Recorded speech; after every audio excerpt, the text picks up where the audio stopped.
नमस्कार दोस्तों, मैं हूं सोइकत। आप देख रहे हैं सोइकत टॉक।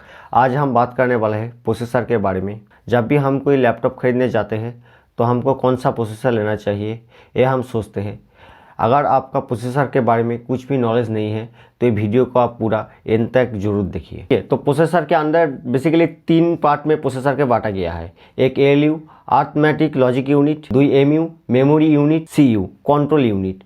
तो अरिथमेटिक लॉजिक यूनिट होता क्या है? अगर आपका कोई पूछा 2x2 आप क्या बोलोगे? 4x4 आप जवाब दोगे 16। 25x39 कितना होता है? आपका अंदर प्रोसेसिंग हो रहा है ना, तो यही प्रोसेसर का काम होता है। ये कौन सा डिपार्टमेंट संभालता है? ALU यानी कि अरिथमेटिक लॉजिक यूनिट। ये जो डिपार्टमेंट आपका जितना कैलकुलेशन का पार्ट होता है वो उनका हैंडल करता है। उनके बाद आता है मेमोरी यूनिट। मेमोरी यूनिट क्या है? अगर आपका कोई पूछा आपका क्या नाम है, आप झट से जवाब दोगे। अगर आपका कोई पूछा आपका पिता का क्या नाम है, आप बता दोगे। उनका पिता का क्या नाम है, आप बता दोगे। उनका पिता का क्या नाम है, आपको सोचना पड़ेगा। उनका पिता का क्या नाम है, आपको और गहरी में सोचना पड़ेगा। तो ये जो हमारा जितना भी फंक्शन होता है, हम डेस्कटॉप में कोई भी जगह कोई फाइल रखा है, बहुत पुराना फाइल है, जैसे हम सर्च करते हैं वो फाइल हमारा डिस्प्ले का सामने के हाजिर हो जाता है। ये जो काम करता है ये कौन करता है? मेमोरी यूनिट करता है। फिर हम बात कर रहे थे कंट्रोल यूनिट। कंट्रोल यूनिट का काम क्या है? आप मान लीजिए आपने लैपटॉप में कमेंट दिया यूट्यूब प्ले करने के लिए, तो उन्होंने अगर कैमरा ऑन कर दिया तो आपको कैसा लगेगा? वो कोई कंट्रोल हो रहा है क्या? कुछ नहीं कंट्रोल हो रहा है। तो वही चीज़ को संभालने के लिए आप जो भी कमांड दो वो कमांड सही तरीके से काम करे, उनके लिए बनाया गया है कंट्रोल यूनिट। तो कोर क्या होता है? मान लीजिए आप एक इंसान है, आपके पास एक कंपनी है, उस कंपनी में एक बंदा काम कर रहा है तो सिंगल कोर है, 2 बंदा काम कर रहे तो डुअल कोर है, 4 बंदा काम कर रहे तो क्वाड कोर है, 8 बंदा काम कर रहे तो ऑक्टा कोर है, उनसे भी ज़्यादा बंदा काम कर रहे तो मल्टी कोर है। जितना ज़्यादा बंदा होगा उतना अच्छा, उतना फास्ट काम होगा और उतना तरह का काम वहाँ पे आप कर सकते हो। तो थ्रेड क्या होता है? अगर आप एक इंसान को बताओगे 2 गिलास पानी को उठा के टेबल में रखने के लिए, तो आसानी से 2 गिलास पानी को उठा के टेबल में रख सकते हैं। अगर आप उनको बताओगे एक 20 लीटर को ड्रम को उठा के टेबल में रखो, तो 2 हाथ से दोनों ड्रम को आप वो नहीं उठा सकते। उनका क्या करना पड़ेगा? एक ड्रम को उठाने के लिए उनको दोनों हाथ लगाना पड़ेगा। कोर के अंदर जो थ्रेड होता है, इनका जो फंक्शन होता है वो कुछ इस तरीके का ही होता है।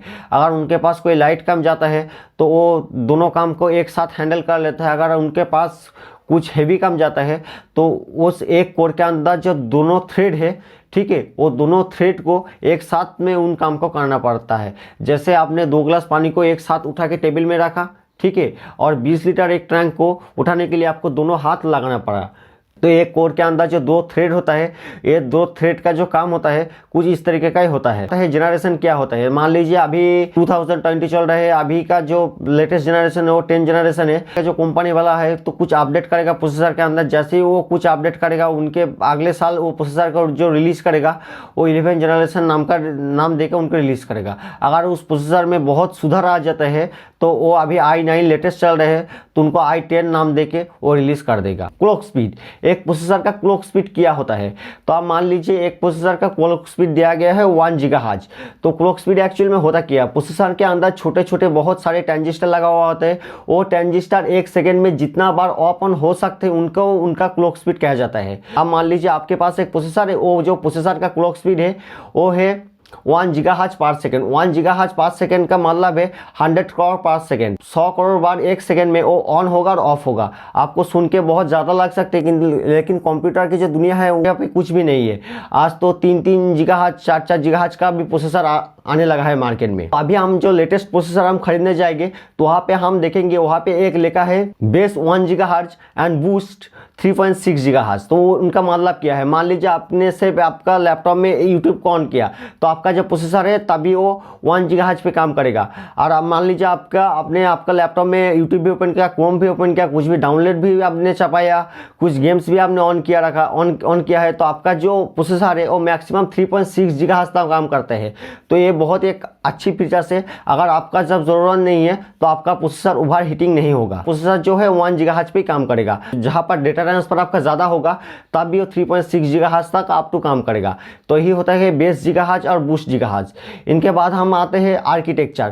प्रोसेसर का आर्किटेक्चर जितना एडवांस हो उनका परफॉर्मेंस उतना अच्छा होगा। उनके बाद आता है नैनोमीटर। एक्चुअल नैनोमीटर क्या होता है? प्रोसेसर के अंदर छोटे छोटे जो ट्रांजिस्टर होते हैं वो ट्रांजिस्टर के अंदर जितना गैप होता है वो गैप का हम नैनोमीटर कहते हैं।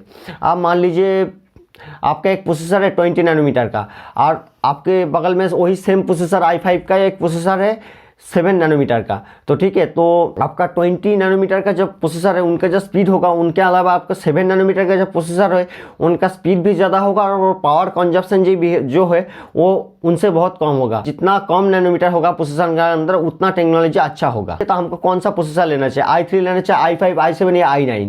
हम कहेंगे आपका रिक्वायरमेंट के हिसाब से आपको प्रोसेसर लेना चाहिए। कुछ नॉर्मल टास्क करना चाहते हैं तो आपको i3 लेना चाहिए। अगर आपका टास्क बहुत हाई है, आपको बहुत हाई टास्क करना है, मल्टीटास्किंग करना है, ठीक है, तो आपको i9 की तरफ जाना चाहिए। आज के लिए इतना ही दोस्तों। उम्मीद करता हूँ मेरा जो वीडियो है आपको पसंद आया होगा। अगर मेरा वीडियो अच्छा लगे तो वीडियो को लाइक कीजिए, कमेंट कीजिए, शेयर कीजिए और मेरे चैनल को सब्सक्राइब कीजिए और बेल आइकन को ज़रूर दबा देना। मिलते हो अगले वीडियो में। नमस्ते।